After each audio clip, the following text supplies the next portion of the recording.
Item 2. A autoridade da doutrina espírita. Controle universal do ensinamento dos espíritos.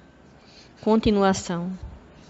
O primeiro controle é, sem contradita, o da razão, ao qual é preciso submeter, sem exceção, tudo o que vem dos espíritos. Toda teoria em contradição manifesta com bom senso, com a lógica rigorosa e com os dados positivos que se possui, com qualquer nome respeitável que esteja assinada, deve ser rejeitada. Mas esse controle é incompleto em muitos casos, em consequência da insuficiência de luzes de certas pessoas e da tendência de muitos em tomar seu próprio julgamento por único árbitro da verdade. Em semelhante caso, que fazem os homens que não têm em si mesmos uma confiança absoluta? Eles tomam o conselho de maior número e a opinião da maioria é seu guia. Assim deve ser com respeito ao ensinamento dos espíritos, que nos fornecem eles mesmos os meios de controle. A concordância no ensinamento dos espíritos é, pois, o melhor controle, mas é preciso ainda que ela ocorra em certas condições. A menos segura de todas é quando o próprio médium interroga vários espíritos sobre um ponto duvidoso. É bem evidente que, se está sob o império de uma obsessão ou se relaciona com um espírito enganador, esse espírito pode lhe dizer a mesma coisa sob nomes diferentes. Não há uma garantia suficiente na conformidade que se pode obter pelos médios de um único centro, porque eles podem sofrer a mesma influência. A garantia única, séria, do ensinamento dos espíritos está na concordância que existe entre as revelações feitas espontaneamente, por intermédio de um grande número de médios, estranhos uns aos outros e em diversos lugares. Concebe-se que não se trata aqui de comunicações relativas a interesses secundários, mas das que se prendem aos próprios princípios da doutrina. A experiência prova que, quando um princípio novo deve receber sua solução, ele é ensinado espontaneamente sobre diferentes pontos ao mesmo tempo e de maneira idêntica, se não quanto à forma, pelo menos quanto ao fundo. Se, pois, apraz a um espírito formular um sistema excêntrico baseado sobre suas próprias ideias e fora da verdade, pode-se estar certo que esse sistema ficará circunscrito e cairá diante da unanimidade das instruções dadas por toda parte a alhures, como já se tem disso vários exemplos. Foi essa unanimidade que fez cair todos os sistemas parciais que despontaram na origem do Espiritismo, quando cada um explicava os fenômenos à sua maneira, e antes que se conhecessem as leis que regem as relações do mundo visível e do mundo invisível. Tal é a base sobre a qual nos apoiamos quando formulamos um princípio da doutrina. Não é porque está de acordo com as nossas ideias que o damos como verdadeiro. Não nos colocamos de modo algum como árbitro supremo da verdade. E não dizemos a ninguém crede em tal coisa porque nós vô-la dizemos. Nossa opinião não é, aos nossos próprios olhos, senão uma opinião pessoal, que pode ser justa ou falsa, porque não somos mais infalíveis que um outro. Não é porque um princípio nos é ensinado que ele é para nós a verdade, mas porque recebeu a sanção da concordância. Na nossa posição, recebendo as comunicações de perto de 1000 centros espíritas sérios, disseminados sobre os diversos pontos do globo, estamos em condições de ver os princípios sobre os quais essa concordância se estabelece.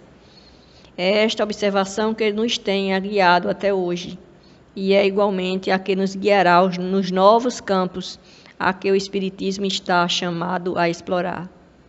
É assim que, estudando atentamente as comunicações chegadas de diversas partes, tanto da França como do exterior, reconhecemos na natureza toda especial das revelações que há tendência para entrar em um novo caminho e que é chegado o momento de dar um passo à frente.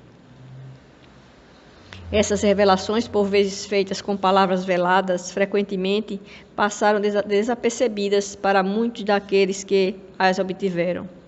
Muitos outros acreditaram tê-las com exclusividade. Tomadas isoladamente, para nós seria sem valor, só a coincidência lhes dá gravidade.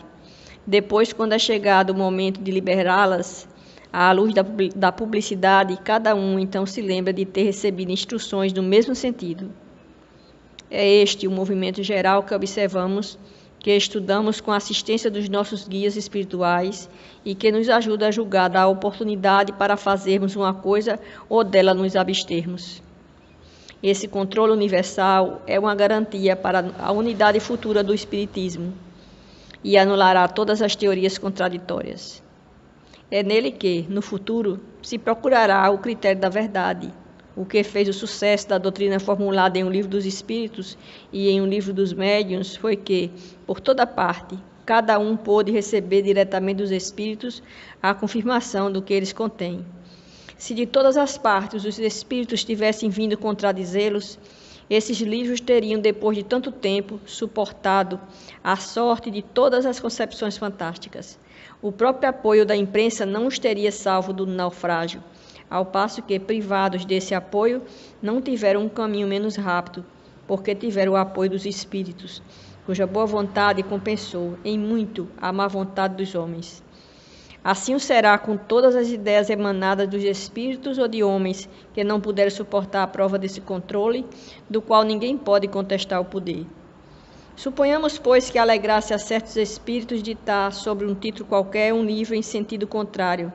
Suponhamos mesmo que, numa intenção hostil e com o objetivo de desacreditar a doutrina, a malevolência suscitasse comunicações apócrifas. Que influência poderiam ter esses escritos se são desmentidos de todos os lados pelos espíritos? É da adesão destes últimos que seria preciso se assegurar antes de lançar um sistema em seu nome. Do sistema de um só, de todos, há a distância da unidade ao infinito, que podem mesmo todos os argumentos dos detratores sobre a opinião das massas, quando milhões de vozes amigas, partidas do espaço, vêm de todos os cantos do universo e no seio de cada família os atacam vivamente. A experiência sobre esse aspecto já não confirmou a teoria? Em que se tornaram todas essas publicações que deviam supostamente aniquilar o Espiritismo? Qual aquela que apenas lhe deteve a marcha? Até hoje não se tinha encarado a questão sob esse ponto de vista, um dos mais graves em contradita. Cada um contou consigo mesmo, mas sem contar com os espíritos. O princípio da concordância é ainda uma garantia contra as alterações que poderiam infligir ao Espiritismo as seitas que gostariam de se apoderar dele em seu proveito e acomodá-lo à sua maneira. Quem tentasse desviá-lo do seu objetivo providencial fracassaria pela simples razão de que os Espíritos, pela universalidade de seu ensinamento, farão cair toda modificação que se afaste da verdade.